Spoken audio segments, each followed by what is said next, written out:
Whisper it, but so far in 2023, boxing is quietly going about having a half-decent year.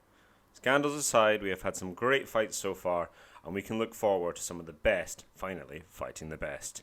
However, the same cannot be said for the glamour division of boxing, the heavyweights. It's been 24 years since Lennox Lewis beat Evander Holyfield for the undisputed crown, and despite the dual heads of Vladimir and Vitaly Klitschko reigning supreme, for most of the two intervening decades, we have yet to have an undisputed champion since. So today, we will delve into why. Why? Okay. Yes, we are aware the welterweights are no better, but for another time perhaps. Hello and welcome to the Boxing Weights and Rugby YouTube channel. Let's talk boxing.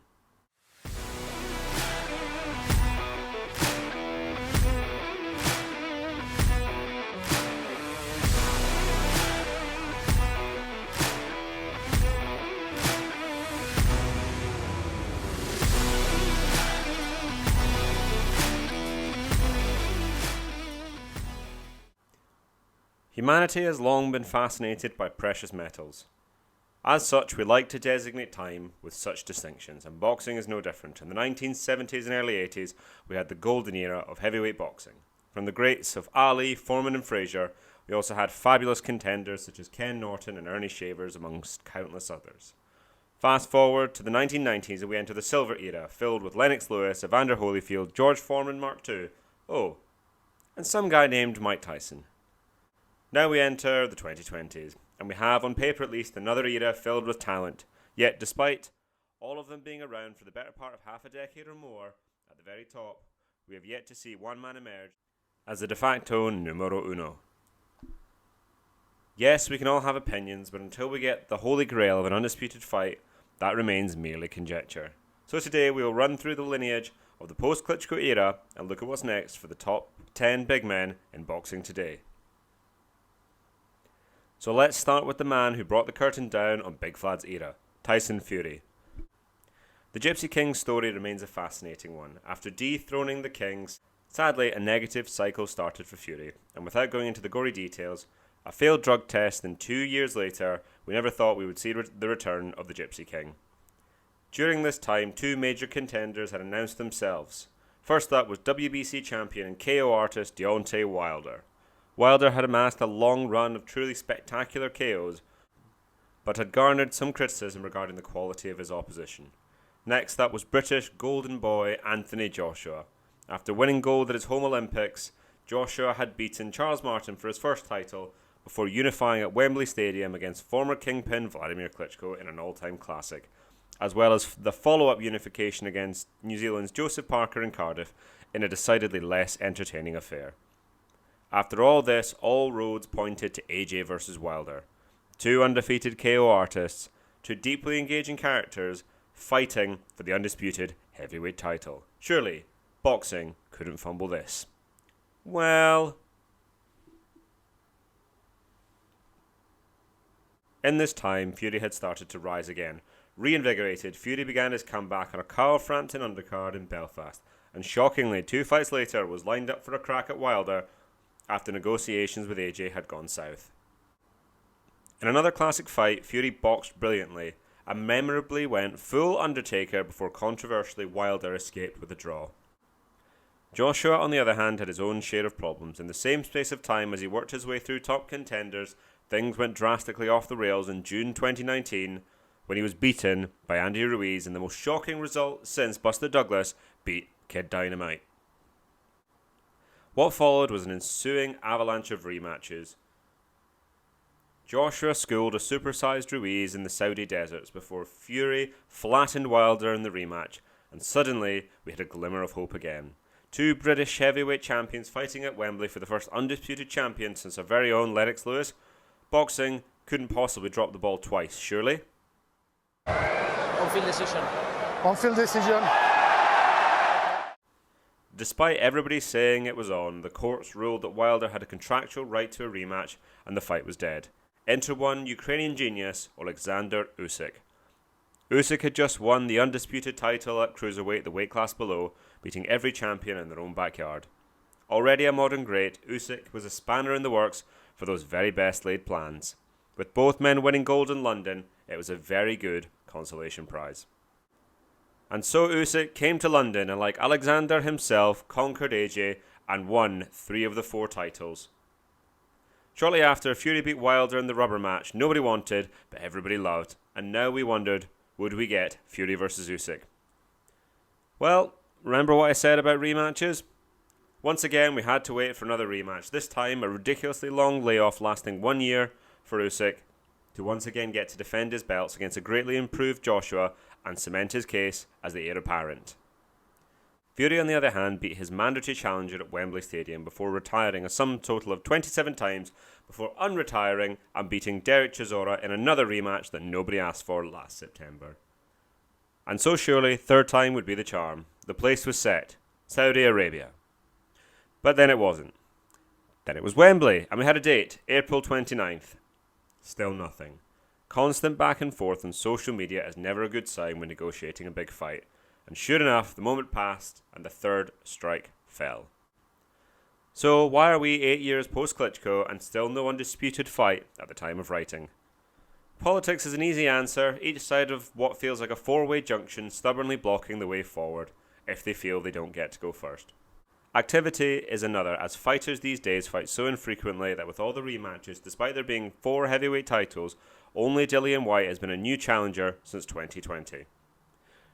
This, of course, causes a backlog, and top contenders tend to sit in their lofty ranking positions and wait for their turn rather than fight amongst themselves. This, of course, is not the case of all of them, but an alarming amount of inactivity helps nobody's case. So let's go through the Ring Magazine's top 10 heavyweights and see what can be done to get things going. First up, at number 10, Filip Hrgović. First up is the 30-year-old Croat Olympic bronze medalist who is flattered to deceive during his pro career. Coming in with a lofty reputation, El Animal has failed to impress in his performances as a pro, and has fought only one fighter of real note in fellow top 10 compatriot Zhilei Zhang. The big Croat was fortunate to get the nod that evening and hasn't fought since, nor does he currently have a fight scheduled. 5 fights since the turn of the decade is a poor return for somebody still developing as a professional, and we desperately want to see Filip out more regularly because he's a lot of potential. Be prepared for a similar theme here. Number 9. Next up is former WBO heavyweight champion Joseph Parker. Credit where credit is due, Parker has fought 3 other guys on this list, but has lost all 3 fights. Joe remains a source of deep frustration because he has all the talent in the world, but against the top guys he has trouble executing to his best and often coasts against the lower level opposition he has fought. 6 fights in 3 years is also frankly not enough, but about as good as you will get these days. Number 8. Coming in at number 8 is Cuban heavyweight Luis Ortiz. In my opinion, this is a very generous ranking for Ortiz, who has only had 3 fights this decade and lost against his most significant opponent, former champion Andy Ruiz. A technically excellent fighter, Ortiz has never recovered his momentum after his 2 devastating losses to Deontay Wilder. Number 7. And number 7 is Olympic silver medalist Joe Joyce, who fought recently. Now, credit to Joe, who has fought a very good level of competition in his relatively short pro career, beating the likes of top opponents Takam, Dubois and Parker. But he came unstuck last time out against the vastly improved Zhilei Zhang. Joyce was simply unable to get out of the way of Zhang's beautiful backhand and was stopped due to a swollen eye. Given Joyce's age, he has little choice but to jump straight back in there with the big man from China to try and regain his mandatory status. Nonetheless, at least Joe is willing to take hard fights, and is always, for better or for worse, fun to watch. Number 6. Speaking of hard fights, next up is Dillian Whyte, former WBC heavyweight title challenger, and who has fought a who's who of the current heavyweight era. Winning or losing some, Whyte has again suffered with comparative inactivity post-pandemic, with just 4 fights since 2020, and 2 of which have ended in devastating KO defeats. Despite this, Whyte has given us classics against Chisora twice and Parker, but his best days may be behind him. A fight with Joshua was muted for the summer, but his next move remains, as of yet, unknown despite having fought over 5 months ago. Now number 5. Number 5. At 5 is possibly the most frustrating man on this list, and that's saying something. Former unified heavyweight champion of the world, Andy Ruiz. Why is he the most frustrating? Well, after striking gold against Joshua at Madison Square Garden, Ruiz has fought just twice, beating Luis Ortiz and Chris Arreola. Rumours of a fight with Fury are abound, but again, it's been over 6 months. It's been 6 months and still no word. I don't deserve it. Since we saw Ruiz, and given his fan-friendly style, at his very best, we only want to see him more. Number 4. The hottest property currently in heavyweight boxing, the newly inked WBO interim heavyweight titleist, Big Bang Zhilei Zhang. A silver medalist from 2008, Zhang was a top amateur but suffered with health and stamina issues early on in his professional career. But when he was on song, you could see the potential and how effortless he throws his left hand. Zhang has recently gone Hrgovic and Joyce back-to-back and was decidedly unlucky not to get the nod against Hrgovic, a run of which deserves great respect. A big fight looms at the bird's nest if he can get through the inevitable rematch with Joyce. At least Zhang has been passably active with 6 fights, still in around 2 per year, and hopes to force a title shot very soon. Number 3. Now here's where things get interesting. In at number 3 is Anthony Joshua, a former 2-time unified heavyweight champion. AJ has a very good resume, but his career has stalled badly post-pandemic and Andy Ruiz, with him only fighting 4 times when needed to continue to develop as a fighter. Add this on top of running into a certain Mr. Usyk. The shine has come off what was once AJ's golden star. Fairly criticised for fighting in a timid manner against lesser opponents such as Jermaine Franklin, Joshua now has the opportunity to dictate his own career and fight regularly to set himself up for a run at the 3rd heavyweight title. Personally, I still think there is enough left in the AJ tank to win a title when the belts inevitably splinter, but I'm becoming more and more isolated in this opinion. At number 2 is easily the most exciting heavyweight on this list. In our own Bronze Age, it's only appropriate to have a bronze bomber in the house. Deontay Wilder, as must-see TV, was one of the most spectacular right hands ever.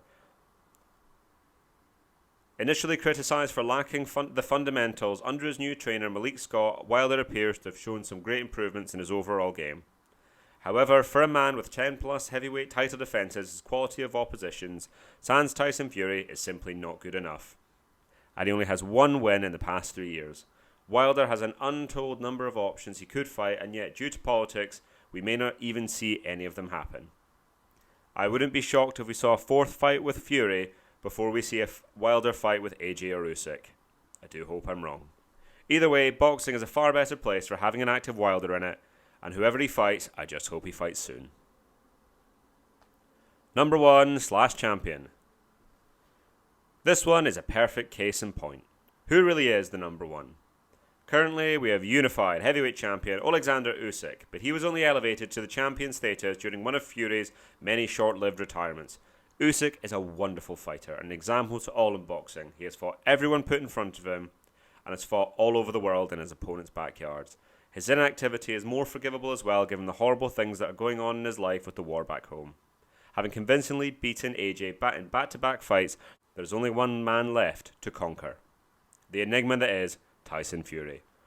Fury is a very interesting example of humanity. The rough with the smooth and the good with the bad. He did himself no favours with the constant videos when negotiating the Usyk fight on the back of failing to negotiate one with AJ. Add in the mix the failed drug test, among other things, his detractors have plenty of ammunition. But he remains a staunch mental health advocate, and in the ring, frankly, it's impossible to complain about.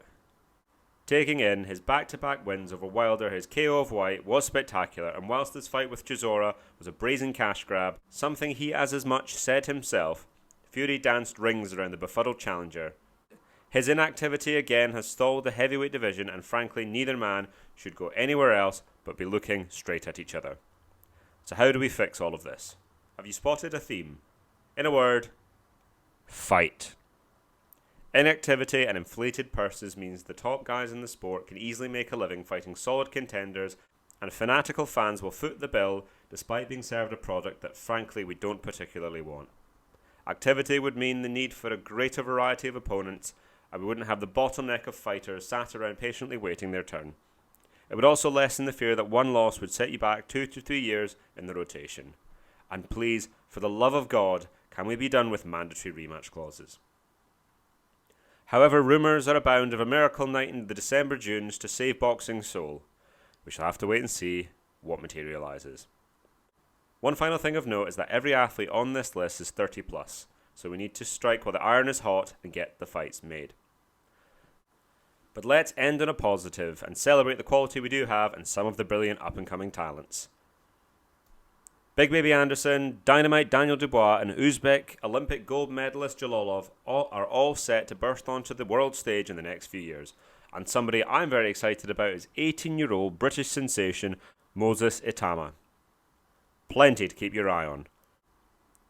Thank you for watching, ladies and gentlemen. Please don't forget to like, comment and subscribe, and let us know in the comments section which sport you are here for. Drop a B for boxing, a W for weightlifting, and an R for rugby.